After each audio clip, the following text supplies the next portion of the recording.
productos patrimoniales chilenos protegidos en el marco de INAPI. Muchas gracias, Karen. Buenas tardes a todos. Me gustaría compartir y que me confirmen si es que se puede ver bien.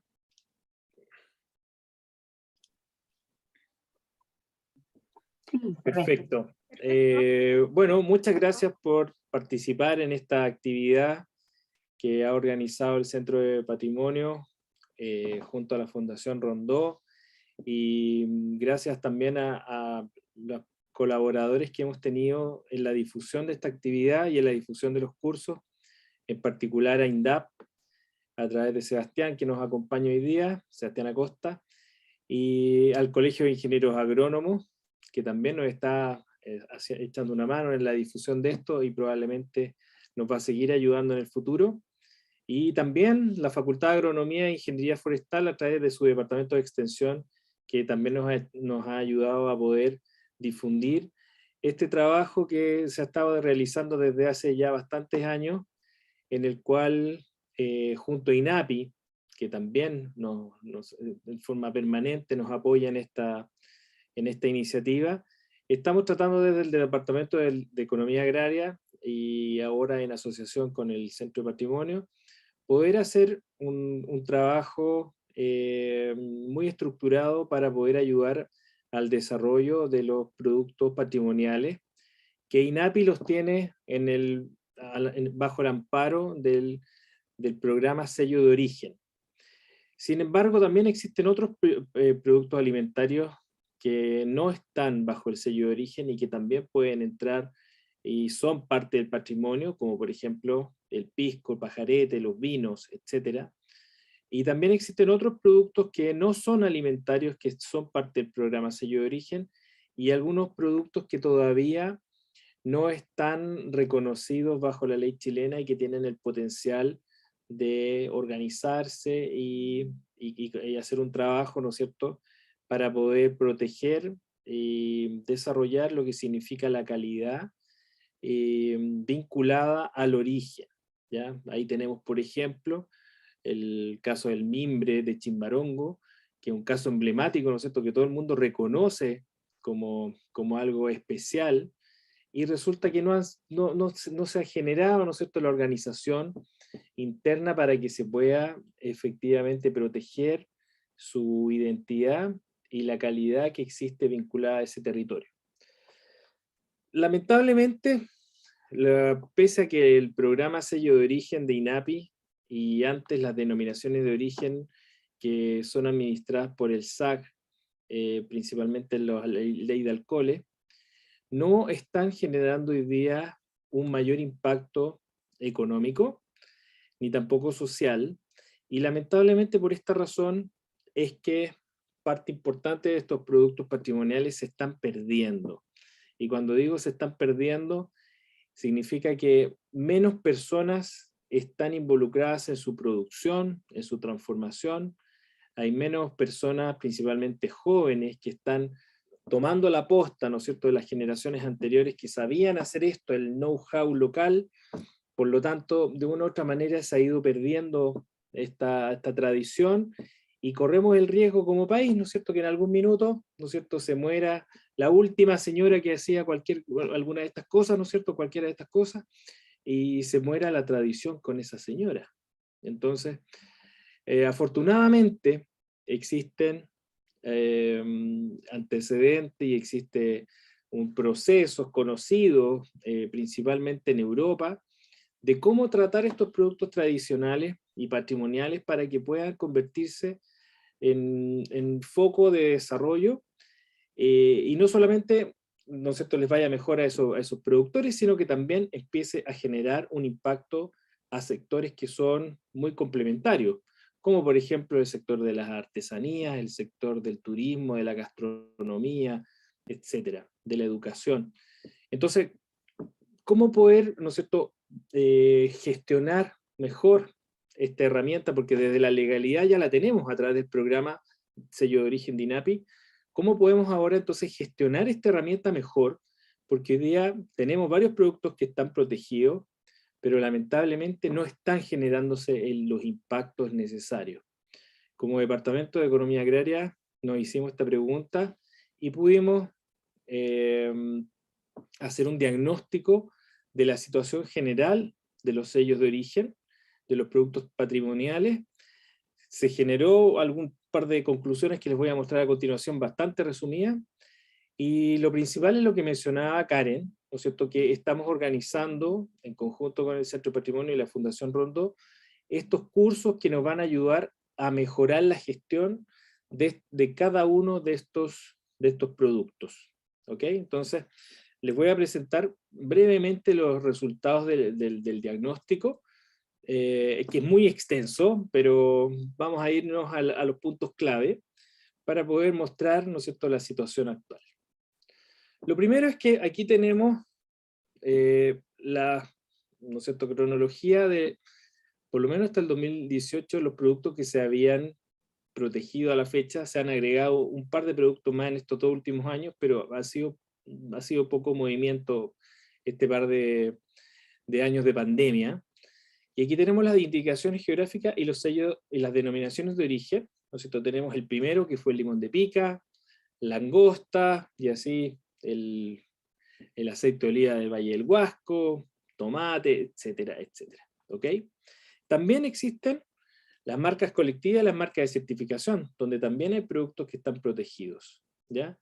En total suman cerca de 30, un poquito más de 30, los productos que están protegidos, y lamentablemente cada uno de estos productos que son de un territorio, no es de una persona o de una organización o de una empresa, sino que son productos que le pertenecen a un territorio, tienen bajo la ley que propone INAPI, ¿no es cierto?, tienen que estar administrados por alguien, ¿ok? Esa administración está fundada en el comité de administración de cada uno de estos productos, que libremente el territorio se organizó para decir cómo lo iba a hacer. Lamentablemente, cuando se hizo el diagnóstico, más del 80% de sus comités de administración no estaba funcionando. Había un 6% que funcionaba de manera irregular y solamente un 12% que sí estaba funcionando. Es decir, muchas veces se dio reconocimiento del sello y los productos no tenían quien los administrara. Una señora nos dijo por ahí, ¿no es cierto?, que estaba muy feliz que el ministerio, ¿no es cierto?, les haya reconocido el producto y les había entregado un lindo diploma, y lo dejaron colgado en un muro, ¿ya? Y es como ese sentimiento de que era un muy bonito reconocimiento, pero es como que le hubiesen regalado una pala, ¿no es cierto?, una herramienta a estos productores que estaban con estos productos tradicionales, y esa herramienta lo hubiesen ido y lo hubiesen colgado en el muro. Es decir, no estaban usando la herramienta, ¿ok? Entonces, muy poquititos productos estaban efectivamente usando la herramienta, y si se usa la herramienta puede generar los impactos y los beneficios que ella tiene. ¿Se están usando sellos? Esa era la segunda pregunta muy relevante, ¿no es cierto? Más del 70% de los productos no está utilizando un sello distintivo. O sea, aunque esté reconocido por la ley, ¿no es cierto?, no se estaba usando algo que lo diferenciara y que le pudiera indicar a todos los que los consumen, a la comunidad, etcétera, que ese producto efectivamente era especial, y ese producto provenía de un cierto territorio, era producido bajo un cierto proceso, etcétera. Entonces, realmente era nuevamente muy poquititos los productos que sí estaban utilizando el sello, y el mismo 12% correspondía a los que sí estaban organizados. Entonces ahí hay un aprendizaje, ¿no es cierto? Es decir, los productos que estaban más avanzados eran los que tenían su administrador funcionando. ¿Ok? Todavía, ¿no es cierto?, peor era la situación si esto efectivamente se generaba un impacto en precio. ¿Ok? Todo el aprendizaje en Europa demuestra que el precio es uno de los elementos fundamentales para describir si efectivamente esto está generando un impacto. Imagínense el gasto el costo social, que significa tener un set de, ¿no es cierto?, programas legales de INAPI, por ejemplo, inversión pública de instituciones como INDAP, de la Corfo, etcétera, y que al final del día estos productos queden igual que antes, ¿no es cierto? Eso claramente que sería una pérdida social para nuestro país, para cualquier país, y lo que normalmente sucede es que si se genera una buena palanca, una buena administración de este sello, es que los productos son capaces de mejorar su calidad, se reconoce esa calidad con un sello, los clientes reconocen ese sello vinculado a ese origen, y esa tradición, esa reputación que tiene el producto, se traduce en que los clientes están dispuestos a pagar un sobreprecio, que ayuda, ¿no es cierto?, a esa comunidad, muchas veces empobrecida, a que mejore sus estándares y empiece a mejorar también los estándares del producto, y se genere lo que la FAO llama el círculo virtuoso de la calidad. Por lo tanto, vemos que el precio es el gran elemento observado como control de los sistemas de producción de sellos de origen, y muy poquititos productos efectivamente están experimentando un mejor precio de venta en su producción. Entonces la situación claramente que es algo que no nos tiene contentos, obviamente.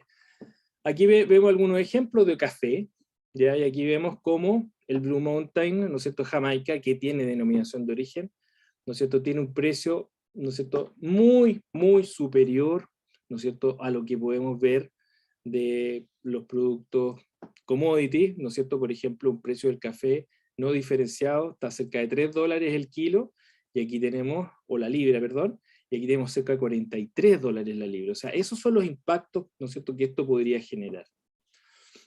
Aquí vemos el limón de pica, ¿no es cierto?, que es uno de los primeros que se protegieron en Chile, el primero, y un competidor que es muy similar, ¿no es cierto?, el limón sutil. Y aquí hay una foto de supermercado, ¿no es cierto?, en el norte, donde salen, ¿no es cierto?, las diferencias de precio que podemos revisar, ¿no es cierto?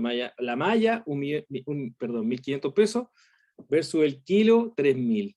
O sea, esto era claramente, el limón de pica estaba generando algo de impacto con su precio. ¿Por qué esto también se llama innovación? ¿Por qué más allá del patrimonio se llama innovación? Bueno, porque hay que organizarse de una manera diferente para gestionar estos productos. ¿Ya? No es el producto de una empresa, es el producto de una comunidad. Es un valor, ¿no es cierto?, como su nombre dice, patrimonio de una comunidad. Para gestionar eso, la FAO ha desarrollado varias publicaciones, una de ellas, la que más se utiliza, es esta guía para fortalecer estos tipos de productos, que consta de 5 grandes pasos. Lo primero es identificar el producto, certificar su calidad y su vínculo con ese territorio, hacer todo lo posible por mejorar la imagen territorial, el marketing, que la gente conozca esto, que más productores, ¿no es cierto?, se motiven y empieza a aumentar la producción de este producto, y no ir retrocediendo como lo que tenemos hoy día, y claramente que existe un sector público que está entendiendo esto y que apoya por lo menos en las primeras etapas de desarrollo de estos productos, para luego ir dejando al mercado que opere, ¿no es cierto?, y a través del sobreprecio financie lo que significa certificar los productos y hacer el marketing correspondiente. Hacer esto significa organizarse de una manera diferente. De acuerdo al manual de Oslo, ¿no es cierto?, sabemos que la innovación, una de las posibles formas de innovar, ¿no es cierto?, es organizándose diferente.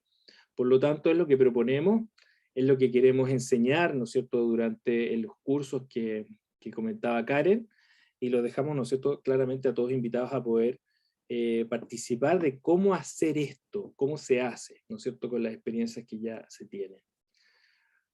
Yo lo dejo hasta por aquí, ya se me estuvo terminando los 10 minutos prometidos, así que creo que al final hay una ronda de preguntas donde podemos extendernos más, ¿no es cierto?, y explicar con mayor espacio, ¿no es cierto?, estos temas, pero hoy día están las herramientas legales para proteger esto, y lamentablemente los administradores no están haciendo su trabajo, ¿no es cierto?, de poder innovar en cada territorio para generar este círculo virtuoso de la calidad y que se generen, ¿no es cierto?, los impactos y empecemos a recuperar estos productos patrimoniales. Gracias, Karen. Los dejo con la siguiente charla. Gracias, Luis Gustavo. La verdad es que nos quedamos con gusto a poco porque es un tema que da para mucho y que involucra a distintos actores, involucra, bueno, las comunidades, las entidades públicas, y tiene que ver mucho con el tema que va a hablar ahora el profesor Javier Salazar Carvajal, que él va a hablar sobre los impactos de un producto patrimonial bien gestionado en un territorio y va a revisar casos internacionales.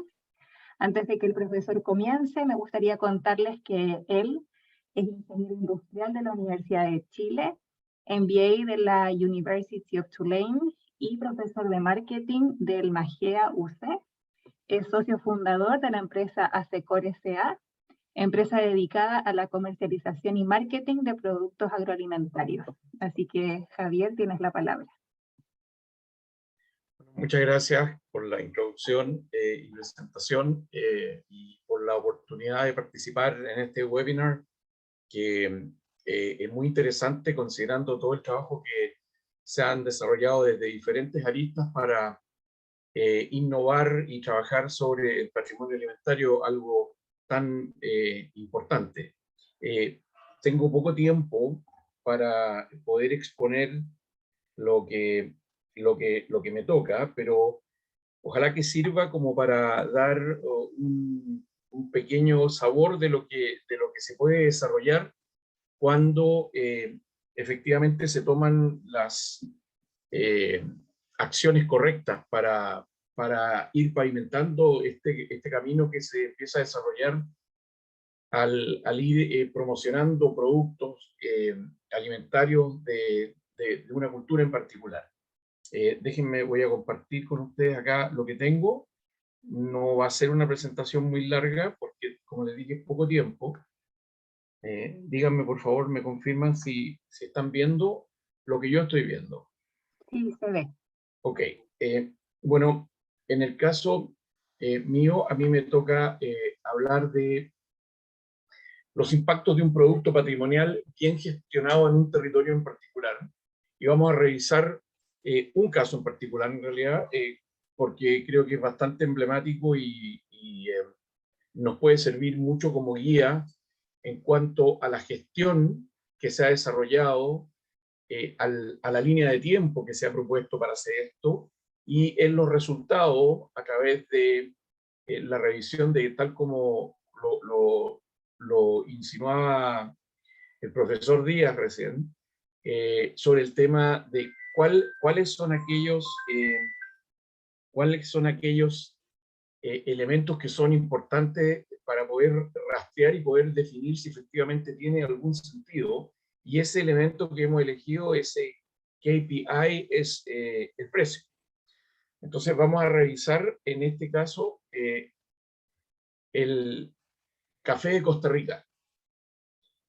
Costa Rica es una nación que es conocida sobre todo por las personas que vivimos en el continente americano, pero si uno habla de Costa Rica, al ciudadano, al consumidor común, lo primero que uno escucha es de su naturaleza, está en Centroamérica, es un país que políticamente, dentro de una zona que siempre ha sido conflictiva en términos políticos, es muy estable. La gente en Costa Rica, su sociedad es muy agradable, muy afable, muy invitadora a su país, donde tiene recursos naturales, turísticos muy hermosos, muy variados, pero uno no lo relaciona necesariamente con productos agroindustriales y con café. La gente que más toma café o más bebe café en el mundo sí sabe de Costa Rica. Y sabe de Costa Rica no porque sea un gran productor de café en términos de volúmenes, sino por la calidad que ha improntado en toda la producción de café que se hace dentro de su territorio. Y eso es lo que vamos a profundizar un poco, revisando algunos antecedentes. Bueno, las primeras semillas de café llegaron a Costa Rica desde las Antillas, desde el Caribe, alrededor del año 1776, más o menos, cuando los norteamericanos desarrollaron su primera Constitución, su declaración de independencia, como para darnos una idea del tiempo en que por primera vez llegaron estas semillas para poder producir café. Ya solamente en 1820 se producen las primeras cosechas y una comercialización estrictamente interna, o sea, llevó varias décadas desde que llegaron las semillas hasta que éstas se convirtiesen en una producción por lo menos importante como para ser registrada en la historia. No sabemos realmente si esta era una gran producción, pero a lo mejor era poca y acorde a la población local. Y de ahí pasamos en el tiempo a la primera exportación de café, y curiosamente, esta se hizo a Chile. Se hizo a Valparaíso, desde donde se reexportaba a Londres, a Inglaterra, bajo el nombre de Café Chileno de Valparaíso. Un café acá no se ha producido nunca, pero se produjo en Costa Rica y así empezaron los costarricenses a hacer conocido su café ya en esos tiempos. En la actualidad, Costa Rica exporta alrededor del 60% de su producción de cafetera. O sea, es un país que tiene un consumo interno relativamente bajo y que exporta el 60% de lo que produce. Es similar más o menos a lo que produce Chile en términos de vino. Chile exporta alrededor del 60% de sus vinos. Es un bajo consumidor de vinos, pero es un gran productor de calidad. Sucede algo parecido en Costa Rica con su café. La producción de Costa Rica no se compara en volúmenes de otros grandes productores como Brasil, como Colombia, incluso Perú y Bolivia producen ¿cuánto se llama? Café, que podría ser de alguna manera más similar a lo que se produce en Costa Rica. No estamos hablando de un gran productor a nivel mundial y de un gran comercio internacional basado en volúmenes. Estamos hablando, sin embargo, de un producto que es muy emblemático y muy significativo porque al no estar basado en volumen, se le reconoce como un estándar mundial por la calidad del café gourmet que produce. Las personas que saben de café, son conocedores del café, saben que Costa Rica produce un café de la más alta calidad y es un estándar y un parámetro comparativo de aquellos cafés que son más selectivos.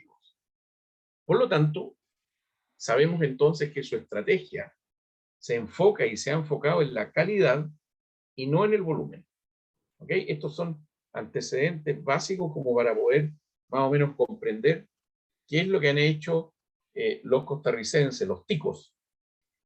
Pero, ¿cómo se ha hecho esto? ¿Cómo se dieron cuenta los costarricenses de que efectivamente en el tema de diferenciación a nivel de calidad es donde estaba una respuesta importante para poder desarrollar este mercado y no quedarse en el camino con una producción de una calidad estándar y por lo tanto que no tenía ninguna inferencia en mejorar sus condiciones de precio y de mercadeo internacional? Entonces tenemos que reparar en la gestión. ¿Cuáles son los pasos que han tomado ellos en este desarrollo? Desde 1989 se prohíbe por ley en Costa Rica. Esto es súper importante, ¿eh? Yo la verdad es que lo encuentro algo como bien sensacional, porque es como, esto podría haber significado una cosa tremendamente negativa en términos de las relaciones entre el gobierno y los hacendados, los productores, los campesinos. Pero ellos prohibieron por ley la siembra de variedades de gran productividad, de gran rendimiento por hectárea, porque eran de inferior calidad. Y por lo tanto, esto lo hicieron para preservar la calidad de taza. Preservar la calidad de taza, los que están metidos en el tema del café, es un parámetro importante, ¿no es cierto?, que determina la calidad que va al consumidor y que se consume en una taza, que es la taza de café. Entonces, por ley, ellos tienen esta prohibición y por lo tanto existe todo un bagaje detrás para asegurarse que cualquier variedad que se produzca responda primero a la calidad y no al volumen. Si el volumen va de la mano con la calidad, entonces funciona, pero si no, no. La condición sine qua non es que la calidad tiene que ser de la más alta gama. El café de Costa Rica está protegido bajo una indicación geográfica protegida. Esto engloba todo el café que es elaborado dentro del territorio costarricense. Y además, hay una denominación de origen protegida que cubre específicamente al café de Terrazú, que es una zona montañosa cercana a la capital San José. Mencionamos este café de Terrazú porque es considerado uno de los cafés de mayor calidad en el mundo, junto con el café de Jamaica y otros cafés etíopes. Y aquí hay una cosa súper importante, que hay que tener mucho cuidado con el tema de los precios. Muchas veces los precios no tienen necesariamente que obedecer a un tema de calidad. Pueden obedecer sencillamente a un tema de menor oferta. Si se mantiene la demanda, por oferta y demanda, los precios se van a mantener altos. Pero en Costa Rica, independiente de los productos, de los réditos, lo fundamental y yo diría majadero, como una actitud permanente, es basarse en la calidad del producto. La calidad del producto es lo que definitivamente manda, y al hacer estas gestiones, estos pasos, que tienen un sentido de horizonte de mediano y largo plazo, bueno, es una consecuencia como lógica de que puedan obtener mejores réditos con su producto. ¿Qué hacen además de? Y esto es súper importante porque esto se mete en la cadena de distribución. Cuando hablamos de precio, el análisis que yo estoy haciendo acá es el precio de consumidor. Pero es muy posible que en la cadena de distribución el productor no saque los mejores réditos. Si se queda solamente pegado en el hecho de que estoy protegido por una denominación de origen, lo que mencionaba el profesor Díaz recién, de que mucha de la gente que no ha visto, ¿no es cierto?, en el caso de los productos de acá de Chile, no ha visto realmente una respuesta en los precios, es porque no estamos metidos en toda la cadena y no llegamos hasta el final. ¿Qué han hecho los costarricenses? Han desarrollado institutos en sus universidades que se meten no solamente en el tema de la producción agrícola, sino que se meten en el tema de qué se hace con el producto después y cómo llega al consumidor. Voy a dar muy pequeño ejemplo, porque hay mucho. Por ejemplo, la molienda del café en una casa de café, en el Café Terrazú, se recomienda que no puede ser con un sistema de guillotina o de sistema mecánico metálico, porque afecta directamente la calidad. Han hecho degustaciones. Los paneles de degustación, se me acabaron mis 10 minutos, ¿eh?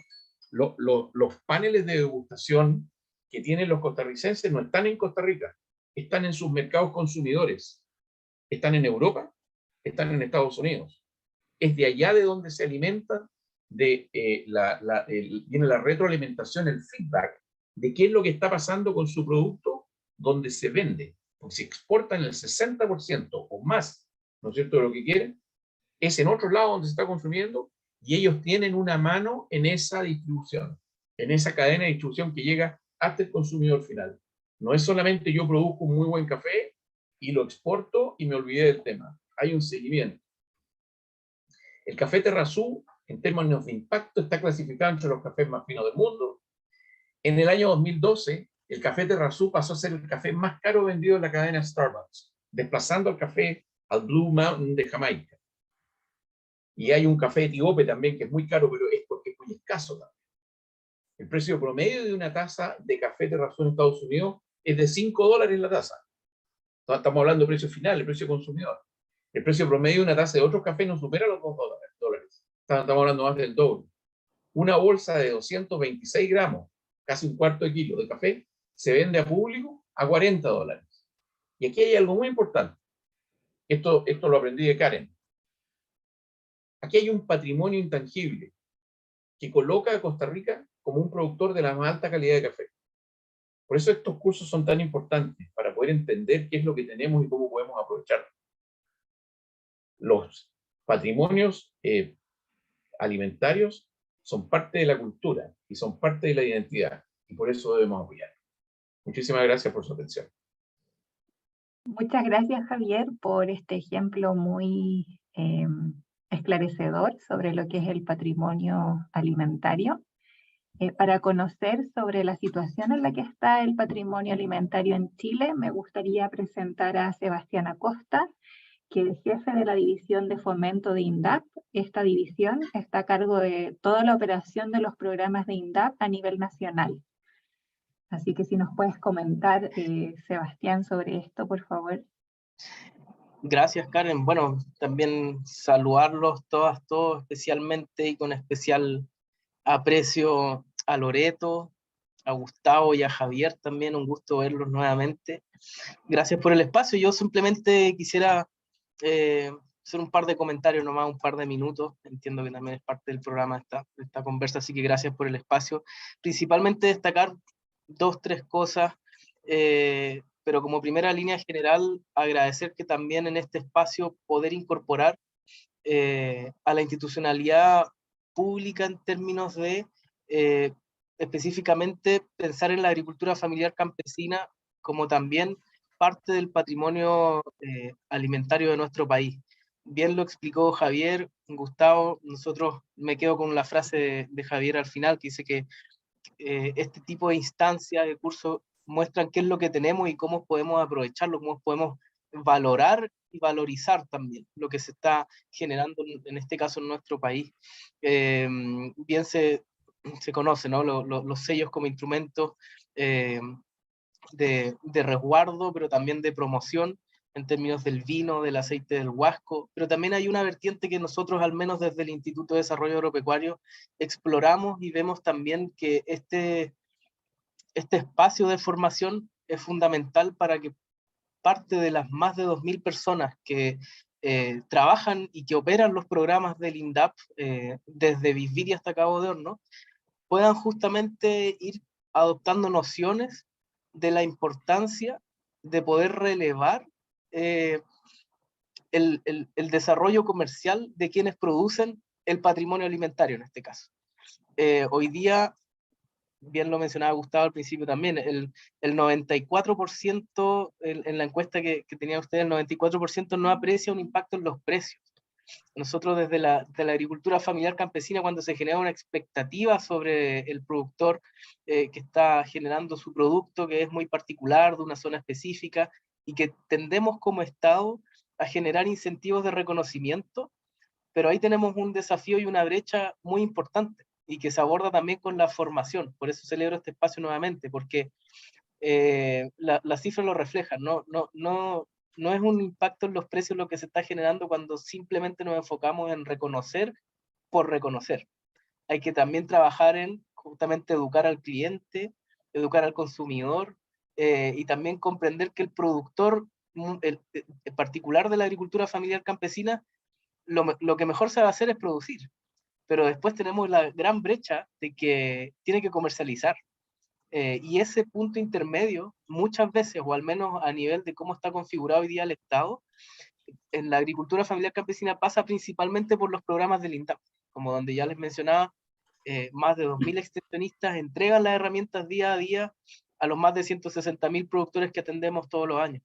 Entonces, este espacio de formación, de reflexión y de conocer justamente cuáles son las diferentes estrategias para poder enfocar el desarrollo comercial de quienes producen también el patrimonio alimentario, vemos que es fundamental, y por supuesto cuenten con todo el apoyo desde INDAP para seguir promoviéndolo. Y solamente para cerrar también, comentarles que desde el INDAP hoy día nosotros tenemos 3 instrumentos que están asociados a sellos. Y lo planteo porque ojalá que en el curso, me imagino que sí, dentro de la malla, lo van a poder ver quienes tomen el curso. Yo tuve la suerte de tomarlo el año 2020, este curso, así que lo puedo recomendar de primera persona. Estamos trabajando con el sello, la marca de certificación CIPAM, que está registrada en INAPI. Bien conocida en su zona, a nivel nacional no ha logrado generar el impacto, lo sabemos, y tenemos un desafío ahí, principalmente porque al agricultor no percibe un cambio de precio, es tal cual lo que se mencionaba en el contexto. También está el sello Manos Campesinas, que hoy día tiene 788 sellos entregados, que sí se ha generado un espacio virtuoso de comercialización, porque el sello Manos Campesinas derivó en que el tener ese sello permitía comercializar en otros espacios, que son las 5 tiendas Mundo Rural que tenemos entre Santiago, Concepción y Valdivia. Por lo tanto, se asegura un espacio para comercializar. Por lo tanto, hay mayor probabilidad de generar una vinculación con el precio. Pero aún así hay mucho por seguir trabajando en el sello por sí mismo. Y finalmente el año pasado se incorporó el sello originario, que también está registrado en INAPI, y que básicamente lo que busca es focalizar la atención del sello Manos Campesinas en población de los pueblos originarios.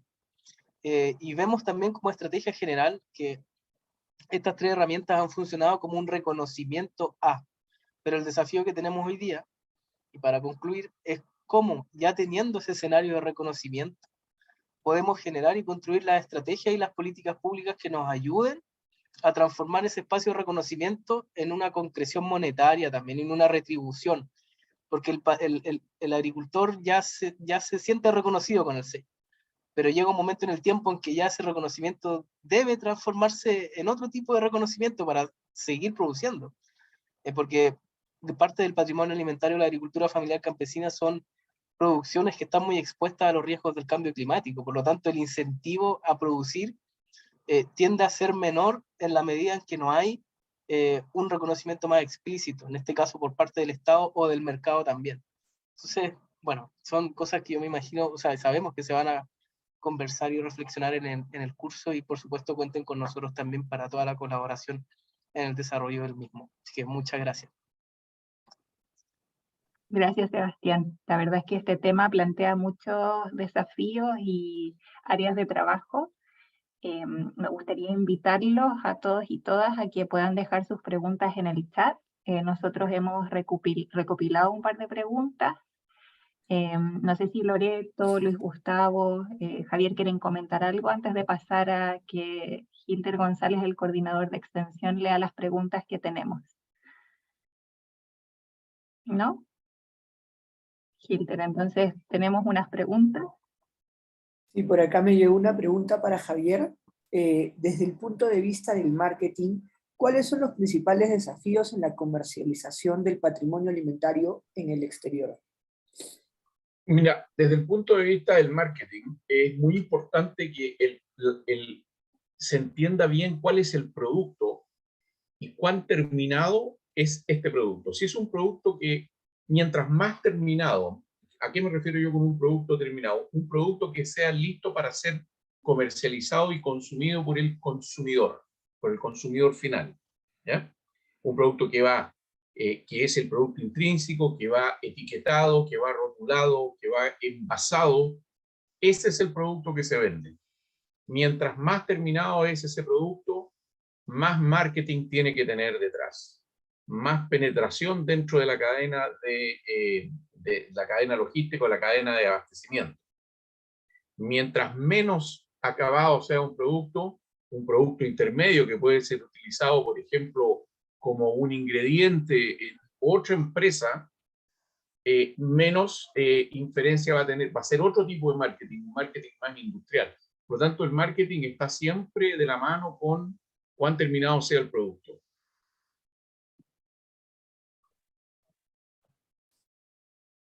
Y tenía otra pregunta para Luis Gustavo, si nos podrías comentar un poco cómo fue el proceso para el nombramiento de denominación de origen del aceite de oliva del Valle del Huasco.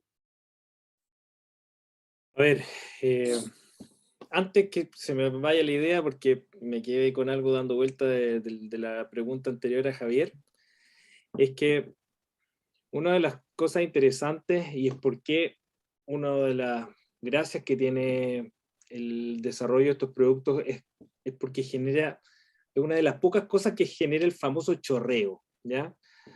¿Y por qué lo menciono relacionado con el marketing? Porque una de las experiencias que se ha visto, ¿no es cierto?, es que, imaginémonos el aceite de oliva. Si vendemos aceite de oliva como tal, aceite, cambio y fuera, este aceite va a ser como cualquier otro aceite, y los clientes, los consumidores van a estar siempre pendientes de cuál es el aceite de oliva más barato, y ese me llevo a la casa. Entonces tenemos que romper esa dinámica en el mensaje, y el desafío ahí, por ejemplo, en el aceite, es decir, bueno, ¿cómo vendo no el aceite, sino que vendo el territorio, la tradición, la historia, la cultura, etcétera? Entonces, esos mensajes más complejos se dan normalmente por muchas personas, no por uno. Entonces, si tengo mi botella de aceite en el supermercado y está solita ahí, nadie cuenta ningún cuento, realmente vamos a estar en una dinámica netamente, ¿no es cierto?, de quién paga quién cobra el precio menor solamente. Por lo tanto, esa dinámica no calza mucho. Entonces, la dinámica más atractiva es que, ¿cómo podemos hacer que una comunidad hable de esto? ¿Ya? Como que la comunidad emita un mensaje más complejo de la historia, etc. Entonces, muchas veces estos productos, el cliente es atraído a visitar ese lugar precisamente porque existe ese producto. Por ejemplo, Santa Cruz, ¿no es cierto? Tenemos un terroir ahí en Santa Cruz, la gente va a probar vino a Santa Cruz y se empieza a generar, ¿no es cierto?, movimiento económico en otros sectores relacionados, como la hotelería, la gastronomía, etc. Entonces, por ejemplo, ya yendo al tema público, ¿no es cierto?, ¿cómo podemos mejorar el marketing? Puede ser mejorando los lugares de venta de esta gente, ¿no es cierto? ¿Cómo hacemos más atractivo el lugar de venta? ¿Cómo hacemos que el museo del lugar empiece a generar, ¿no es cierto?, un espacio para estos productos, que exista artesanía vinculada con este producto, de manera que generemos, ¿no es cierto?, atracción de personas a consumir esto, más allá de estar exportando una botella que después va a tener que informar sola sobre algo, ¿no es cierto?, que es complejo. Al inicio, por lo menos, necesitamos que se genere mucho mensaje complejo, y eso lo generan muchas personas en una comunidad, por eso que la comunidad es tan importante en esto. Por lo mismo, que ahora respondo la segunda pregunta, ¿no es cierto?, ¿cómo nos organizamos? Fue trabajando con la comunidad en el aceite de oliva. La comunidad fue la que planteó el reglamento. Es un reglamento que está estructurado para tener un directorio muy ejecutivo, son 5 miembros, 2 públicos, 2 privados y un técnico. Tiene un gerente, tiene un secretario ejecutivo que opera como gerente, y vemos, por ejemplo, estaba hablando la semana pasada con la gente del Limón de Pica, que tienen en su estructura de administración cerca de 35 miembros. Ya está invitado hasta el presidente de la Junta de Vecinos, ¿no es cierto?, al directorio de la administración, y resulta que nunca se han podido juntar. Fueron los primeros en presentar un producto con sello de origen, y su comité de administración no se ha podido juntar nunca porque son demasiados los miembros. Entonces, claramente que no va a funcionar algo así. Entonces, en el Valle del Huasco es aprendiendo, ¿no es cierto?, de la buena experiencia en Europa principalmente, porque en Europa no todo lo que brilla, ¿no es cierto?, es oro, ¿no es cierto? Hay muchas denominaciones que no han funcionado, agricultores que han terminado a balazo por esta cosa. Entonces, claramente que hay experiencias positivas y negativas, y una de las principales que yo me atrevo, ¿no es cierto?, a mencionar es cómo formar una buena gobernanza que administre esto como una gerencia. Yo creo que una de las grandes cosas es que esto necesita paciencia, primero, necesita mucho profesionalismo y permanencia. Que pasen gobiernos, pero esto tiene que mantenerse, ¿ya? Entonces eso lo dan, ¿no es cierto?, los actores privados que están vinculados a la gestión de estos sellos, los cuales tienen que tener altura de mira, ¿no es cierto?, para que esto sea un beneficio del territorio y no un beneficio personal. Entonces, ese tipo de cosas, yo creo que esos cuidados son fundamentales para que esto pueda funcionar, y nos está funcionando bastante bien en el Huasco con el aceite. Súper interesante, Luis Gustavo, eso de que dices que todo patrimonio se da en un espacio, ¿no? Y en un lugar, y concentrarnos en eso. Y lo último que recalcas, la importancia de la participación para dar una sostenibilidad y una base fuerte. Es muy importante.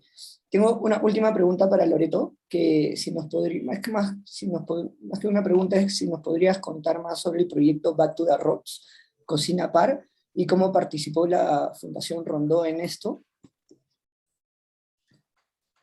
Esto pasó hace ya tanto tiempo. Los años pandémicos son como siglos, ¿no? Mira, esto es un programa de trabajo que financió el FIDA, de una organización de la ONU, donde convergieron Bolivia, Chile y Perú para la sistematización de casos donde el patrimonio alimentario genera y tracciona desarrollos territoriales. Por supuesto que, dadas las diferencias de los países, Perú, Bolivia, sobre todo en Perú lo vemos con la cocina y la gastronomía, la articulación, el rol, el trabajo de los cocineros en Perú es muy fundamental a la hora de hacer difusión de las características organolépticas de los productos, del relato patrimonial de los productores y también de los territorios. Y eso ha ido generando espacios de difusión, espacios de educación, como decía Sebastián, para públicos y para mercados o clientes intermedios, que generan, para, digamos, conectar prácticas de producción con comercialización. En Bolivia, en la situación, las experiencias están dadas básicamente por rutas patrimoniales, rutas gastronómicas que inciden y que son estrategias de desarrollo para los territorios, donde también se va relevando los comportamientos, las prácticas, los productos y a las personas que forman parte de la transmisión de los legados. En nuestro país nosotros nos encontramos con realidades que tienen que ver mucho con los territorios, que no articulan tanto territorialmente, pero sí hay casos que son súper importantes, como las papas y los ajos en Chiloé, producto también de esta denominación CIPAM, ¿no?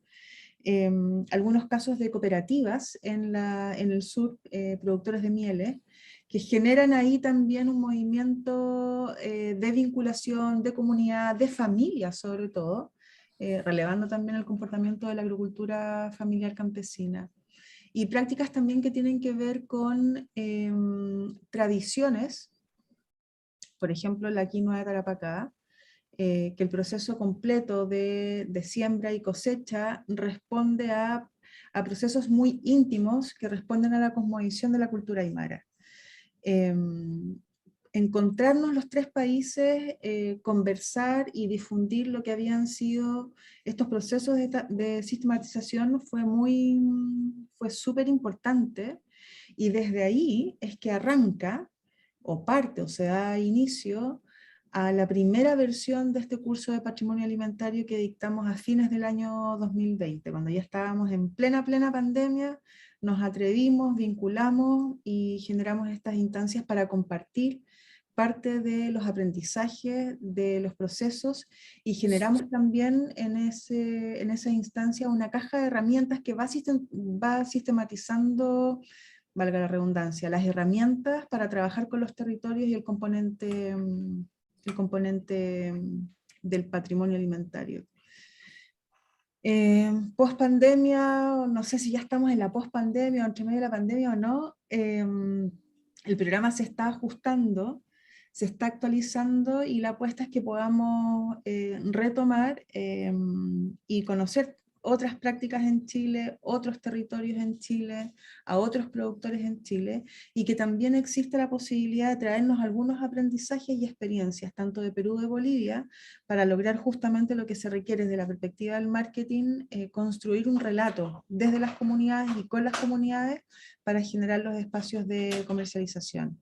Porque el trabajo en territorio es mucho más complejo y presenta todos los días un desafío que es muy cultural y que es muy propio. Entonces, esperamos pronto, digamos, tener una segunda versión de este proyecto de Cocina Par. Súper, Loreto. Gracias, porque así me he enterado más de esto, y cómo la idea de ruta está siempre vinculada a comunidad, ¿no? Y tratando de como que hacer un link entre todo lo que han dicho, me parece súper interesante cómo no está solo el patrimonio alimentario vinculado a la producción, sino también a la forma de cómo consumimos, y cómo consumimos en Chile, en Perú y en Bolivia, ¿no?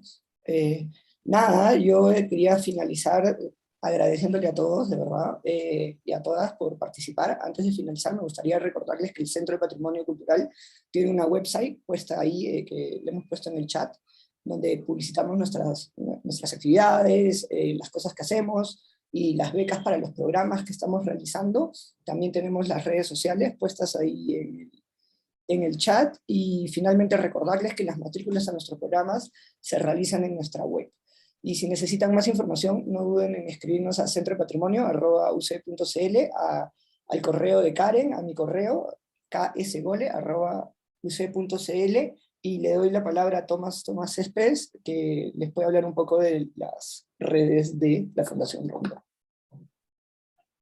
Sí, rápidamente, primero que todo, mi nombre es Tomás, periodista en las comunicaciones internas de la Fundación Rondó, que tal como señalaba Loreto Carrizo, la fundadora de la Fundación, esta se encarga de valorizar, de difundir y poner en valor el patrimonio cultural inmaterial, incluyendo también obviamente el patrimonio alimentario, que es de lo que va a abarcar este curso, y también de fortalecer sus relaciones con los territorios y que promover la participación de las comunidades que están involucradas, obviamente los territorios, ya que la participación en ese sentido es muy importante, que las comunidades sean parte y también sean protagonistas y actores principales de las actividades y programas que vamos realizando.